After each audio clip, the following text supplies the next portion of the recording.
So I fear it's good to talk a bit about the nerfs that happened because I think people might overreact to them.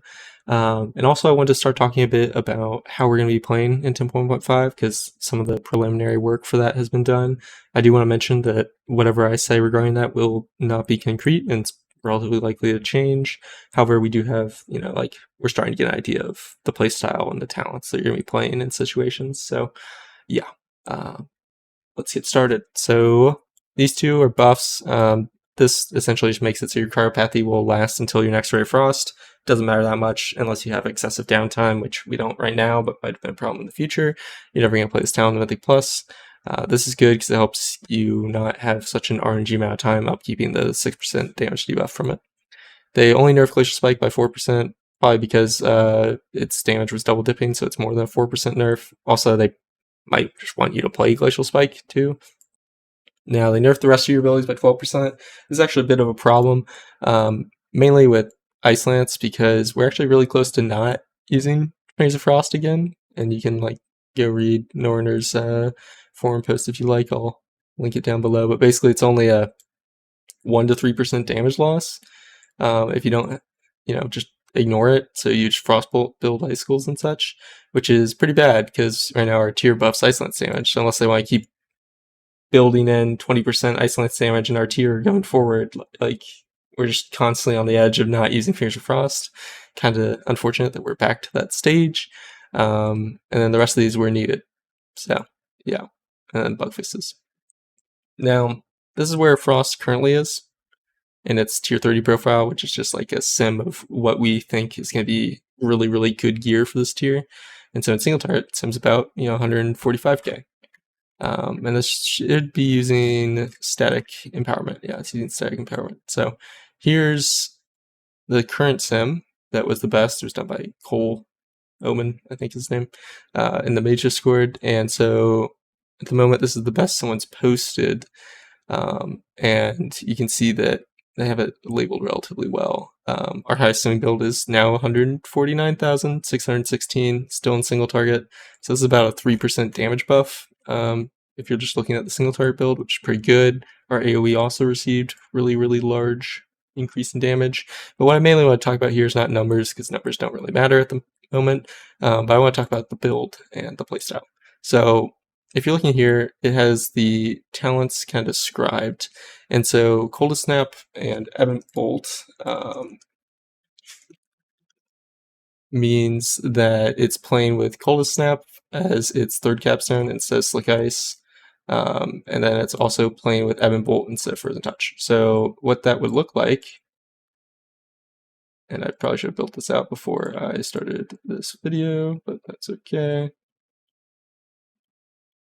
is this. So this is the best simming single target build with Ebb Bolt, actually. Instinctively went to Frozen Touch.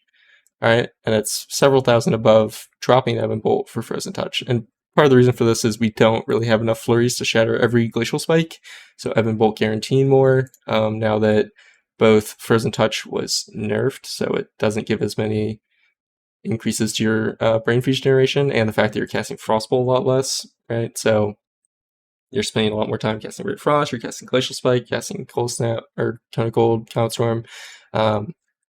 All those things cut into Frostbolt time, which reduces your flurries, which makes Slick Ice not very good, though, Icy Veins in the massive duration decrease going from 100% to 40% and thus getting no compensation buff is kind of what also killed Slick Ice as well.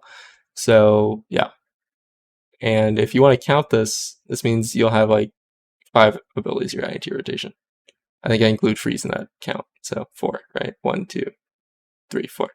And then Cone of Cold, if you didn't already use that. Which does mean we'll be using Cone of Cold in single target, unless things change.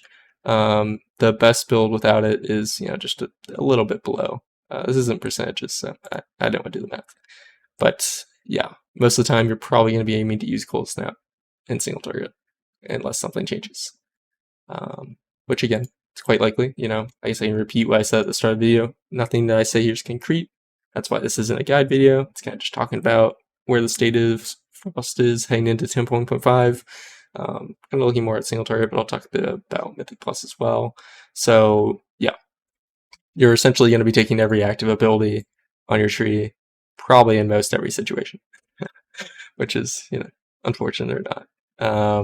And then this does have a sample rotation if you wanted to like look at it, and I can just talk you through it because you might not, but you can just see it. So you do the same thing where you're precasting a Frostbolt into a Flurry. You're gonna Icy Veins, and then you Comet Storm, Frozen Orb, 2 Ice Lances, Cone of Cold, Comet Storm. This is really nice that Cone of Cold gives you the Winter's Chill effect because 2 of the ways that we're being able to offset the lower amount of Frostbolts and lower Flurry generation is by the fact that Cone of Cold gives you the 2 Winter's Chill stacks from Coldest Snap, and Ebon Bolt gives you Brain Freeze. So that's actually quite nice. But yeah, you can see Cone of Cold, Comet Storm, Frozen Orb, Ice Lance, and then he's Glacial Spiking. Yeah, so this was still into Winter's Chill because his Ice Lance hit it once and his Glacial Spike hit the second one. But yeah, Frostbolt Flurry, Ice Lance, Glacial Spike into Flurry. This is kind of the neat thing about Glacial Spike because it just fits interestingly into Winter's Chill combos. So here it's used on the second Winter's Chill stack. Here it's used as the precursor to Flurry. If you keep going down, now it's the first one before Flurry, and then the next one's the first one before Flurry, and then this one's first one before Flurry. Okay, and that's kind of repeating that depending on your icicles. The reason that it waited so long to Ray of Frost is because right now in the APL at least, it waits to Ray of Frost until you're not in Freezing Winds anymore. So, which takes a while because you're double orbing at the start of combat. So that might be something that we need to look into, right? But yeah, sorry. Really, it's nothing crazy. The single target rotation is basically just press Comet Storm after you flurried your Cone of Cold, and then press Glacial Spike instead of either Frostbolt or Ice Lance, depending on where you are in your flurry combo. Because right here it replaces Frostbolt, right here it replaces Ice Lance. But yeah, that's kind of it. And then eventually it'll Ebon Bolt when it runs out of flurries, which is fine as well. Nothing much to talk about here at the moment. We're still using Temporal Warp in the same way. And yeah, we'll see more stuff. But the main thing to talk about was just that this is what our talent tree is looking like. And you do need to be in melee for this to work, which is definitely contentious, right? It would be a lot easier if you're playing Shimmer, but you're pretty likely to play Ice Flows because you're hard casting Glacial Spike so often. You have to channel your Ray of Frost every minute, and Ebon Bolt has longer cast time than Frostbolt as well. So yeah, lots of kind of long cast time channel spells that you're going to want to not be interrupted with. So for that reason, you're probably going to be unlikely to play Shimmer most fights. It's kind of like Fire right now, if you've played it, where with Pyroclasm and SKB, it really needs to ensure that it's getting the Pyroblast off. Though since we are losing Rune, it's not as important to have Ice Blows, because a really big thing about Ice Blows was that you could stay in your Rune when you had to do movement, versus with Shimmer, you're always forced out of it. So we'll see. And you might say like, oh, you can just Shimmer into melee and then displacement, and then after you've used your Cold Snap, but then you're wasting a GCD every time you do that. The best solution would be like Alter Time, Shimmer, Cone of Cold, Alter Time back if you want to leave melee that quick. All right. Anyway, so the way that we're kind of looking for Mythic Plus, and this has been less simmed, I guess, but is just like kind of this. You just drop Ray Frost for your Freezing Rain and Ice Color, and I'm pretty sure we're going to be going Sub-Zero because Splintering Cold doesn't have as much value in AoE, especially because we're not actually flurrying as much in AoE. A lot of these abilities now, instead of shattering them with Flurry, you're going to shatter them with Ice Nova and Frost Nova and Freeze when you're in AoE, right? So Glacial Spike, every time you use it, you want to use Ice Nova or Frost Nova or Freeze because it will freeze both the targets, assuming they're freezable. And that's really good for Splay Ice because it cleaves out 100% damage, and you really want to ensure that it crits because Piercing Cold and Overwhelming Energy. And they'll do 20% more damage because they're rooted and frozen at the same time. So very nice. Very, very nice. However, if Sub-Zero gains a lot of value when you're playing Frostbite, to get rid of Frostbite, or to get Frostbite in this build, you probably drop Ebon Bolt or something. you probably would not drop Flash Freeze just because it's 10% additional icicle damage that contributes to Glacial Spike. So you really can only drop Ebon Bolt, which is good and bad.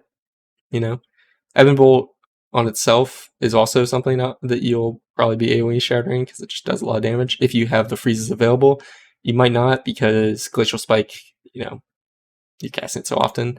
The good thing is you will be always taking time manipulation, and then the bad news is we're also casting Ice Lance a lot less. So where previously, like right now, this used to about halve the cooldown on Ice Nova, so it would also reduce Frost Nova's cooldown as well. It will probably be much less effective in 10.1.5. However, it'll still do something, so we'll probably still be taking it because there's not really another option unless you want a cumulative shielding. I didn't build out this side of the tree, and I'm not going to. So, yeah. We might take Snowstorm. Probably not. I'd have to say. Probably not. So, yeah. Anyway, that's kind of all I wanted to talk about. Give you a good idea of the fact that we're still very strong, even with the nerfs and single target and an AoE. That didn't pull up any AoE sims.